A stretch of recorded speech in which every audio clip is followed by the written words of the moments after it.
Oke, di tahun 2024 ada yang masih kepikiran nggak sih buat beli iPhone XR ya? Menurut gua ini adalah salah satu HP yang paling nggak worth it, yang nggak worth it yang mungkin lu bisa beli saat ini ya. Jadi kalau lu pengen nyari iPhone yang paling nggak worth it, ya saran gue iPhone XR ini adalah the best optional ya. Nah, gue kasih tau kenapa. Alasan pertama adalah harga. Lu bisa lihat sendiri. Harga iPhone XR di tahun 2024 itu harga di 3 juta lebih. 3 juta, 3 juta 200, 600. Bahkan even sampai ada yang jual masih di harga 4 juta. Apakah ini resmi? Enggak.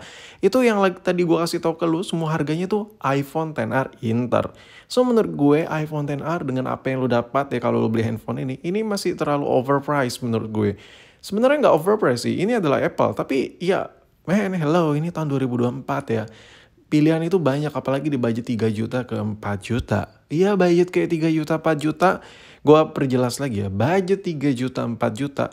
Lalu dikasih skor Antutu yang cuma 750.000. Itu buat apa gitu? Sedangkan banyak banget, iya gue tahu deh. Kalau dibandingkan dengan kayak iPhone gen-gen lama yang masih pakai home button, ya iPhone XR is still the best ya. Untuk skor Antutunya itu tinggi banget ya. Tapi itu nggak bisa lu ratakan kalau lu compare HP di harga 3 juta 4 juta. Karena pilihan itu nggak hanya iPhone. Ya kalau di pilihan lu mentok di iPhone XR ya wes lah. Tapi gue kasih tau ya, kalau lu budget 3 juta 4 juta lu pilih Android. Apalagi di harga 4 juta ya, lu dapat ya contoh kayak Poco F5. Ini nyambung nih di video yang tadi gue upload beberapa jam yang lalu ya. Lu bisa lihat ini skor Antutunya tuh 1 juta lebih. iPhone XR di bawah 1 juta ya. Jadi dari sisi performa aja ini udah beda jauh banget asli cuy. Udah beda jauh banget, kayak nggak ada titik temunya. Udah iPhone XR itu udah jauh kelihatan di bawah ya. Sedangkan Android di harga yang mirip-mirip sama iPhone XR itu udah jauh lebih ngebut daripada iPhone XR. Jadi best value-nya apa yang bisa lo dapat? Oke, kalau beli resmi berapa bang harganya? Gue coba cari. iPhone resmi XR itu harganya start dari 4 juta, 4 juta 300, 5 juta. Ya mayoritas untuk gigabyte tertinggi dalam kondisi full set mulus.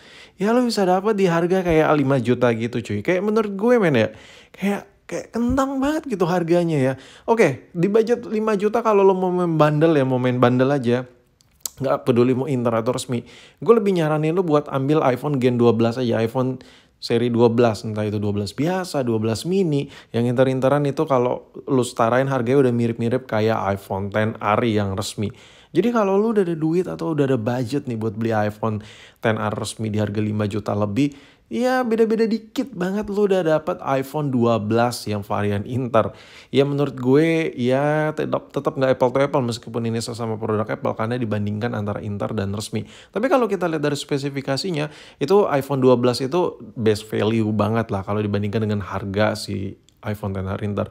Nah kalau gue saranin ya, lebih baik lu ambil iPhone SE 2020 daripada ambil iPhone XR. Yang pertama harganya murah. Ya iPhone SE 2020 itu skor Antutunya tinggi banget. Lebih tinggi daripada iPhone XR. Ya harganya lebih murah daripada iPhone XR. Performanya lebih ngebut daripada iPhone XR. Nah so dari kubu Apple sendiri, bahwa ada loh HP yang lebih worth it, harga lebih murah tapi performanya lebih jos. I know balik lagi kalau ini sesuai kebutuhan ya. Kalau lo butuh yang layar lebih besar ya kan, ya memang iPhone XR is still the best value. Cuma kalau lo permasalahan bang baterai iPhone SE enggak deh. Ya lo jangan anggap remeh. iPhone SE ini kalau dibandingkan baterai dengan iPhone XR beda tipis banget, pakai banget. Sometimes malah iPhone SE ini jauh lebih irit baterai ketimbang iPhone XR. Apalagi kalau kita calculate dari kapasitas mAh-nya. Karena penggunaan chipset dari iPhone SE 2020 ini masih tergolong enteng untuk apps-apps yang beredar saat ini. So kalau lu kayak ngerasa kayak scrolling TikTok, IG ya, itu adalah salah satu hal sepele tapi yang sangat nguras baterai banget. Nah, karena performa chipset si iPhone SE 2020 ini masih rendah daya, otomatis untuk daily masih cukup oke dengan kapasitas baterai yang kecil. Tapi lo harus sadar diri, baterai ini kapasitasnya kecil, tapi tergolong irit, masih irit ini. Dan kalau ngomongin kamera, jauh banget, asli jauh banget. Kalau lo bandingkan dengan iPhone XR, kameranya tuh kayak bagaikan langit dan bumi gitu. Ya I know ini masalah performance dari softwarenya, tapi ya who cares gitu, kita sebagai konsumen bodo amat. Mau ini bagus dari sisi software ya, hardware ya, bodo amat. Yang penting kalau kita jepret atau rekam video jauh lebih bagus ya kan. Nah so menurut gue kayak kagak ada titik temunya Di tahun 2024, lu bilang ke gue coba the best value beli iPhone XR. That's nothing. Susah, gue agak susah sih sebenarnya nyampein karena menurut gue pecinta iPhone XR sampai saat ini masih banyak. Cuman kalau lo gengsi, lu nggak mau pakai iPhone yang ada home button karena terlihat tua. Menurut gue video ini nggak ada cocoknya sama sekali nggak ada karena di sini gue lebih mengunggulkan fungsi daripada gengsi. Oke, nah kalau ngomongin soal layar iPhone XR itu nothing special, nothing special. I'm not kidding ya. Ini layar iPhone XR pertama belum OLED ya kan. Terus bezelnya masih tebal parah. Lu bisa lihat ya bezel pinggirannya kanan kiri atas dagunya itu tebal banget. Kalau dibandingkan dengan iPhone X yang gen-gen jadul banget ya, iPhone phone di zaman dinosaurus itu beda-beda tipis lah. Bahkan XR jauh lebih tebal. Gue ngerasa gitu sih. Dan kalau dibandingkan dengan Android, kita back to the topic lagi. Di budget yang mirip-mirip sama XR, lo bakal dapet sesuatu hal yang lebih dewa daripada iPhone XR. Asli, no kibul gue. Kenapa? Ya, gue ambil contoh si Poco F5 ini ya. Kenapa Poco F5 ini salah satu yang mewakili aja dari harga-harga Android yang harga 4 jutaan yang mirip kayak iPhone XR. Nah, dengan lo milih Android, lo banyak varian. Contoh kayak gue megang si Poco F5 ini. Kalau kita bandingkan dengan iPhone XR, kita bandingkan coba dari layarnya dulu deh. Layar Poco F5 ini lebih besar, bezelnya lebih tipis, terus reverse hertz-nya jauh lebih oke, ya di mata tuh enak banget. Memang handphone ini nggak se-flagship ala-ala Apple pada keluar pada saat rilis, but handphone ini udah rasa flagship menurut gue. Yang pertama, sartuasi layarnya enak, ya. Yang kedua, nits dari layar ini cukup tinggi. Yang ketiga, ya HZ dari layar ini cukup tinggi banget ya.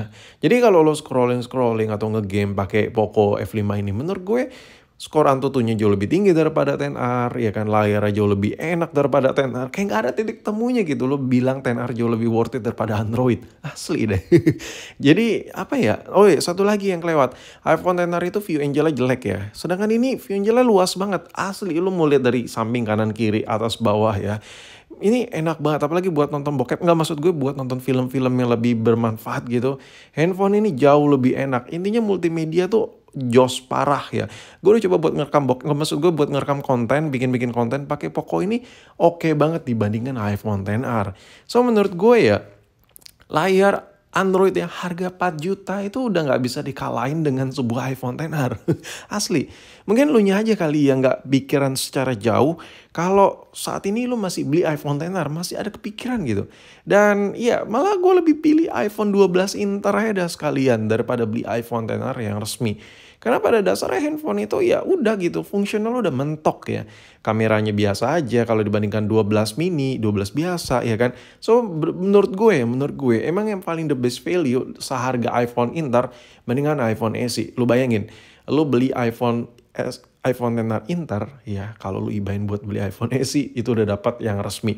Dan pertama lu dapat yang resmi kalau lu pilih iPhone SE, yang kedua chipsetnya jauh lebih kenceng, yang ketiga kameranya lebih overkill. So coba tulis di kolom komentar titik worth it iPhone XR di tahun 2024 apa?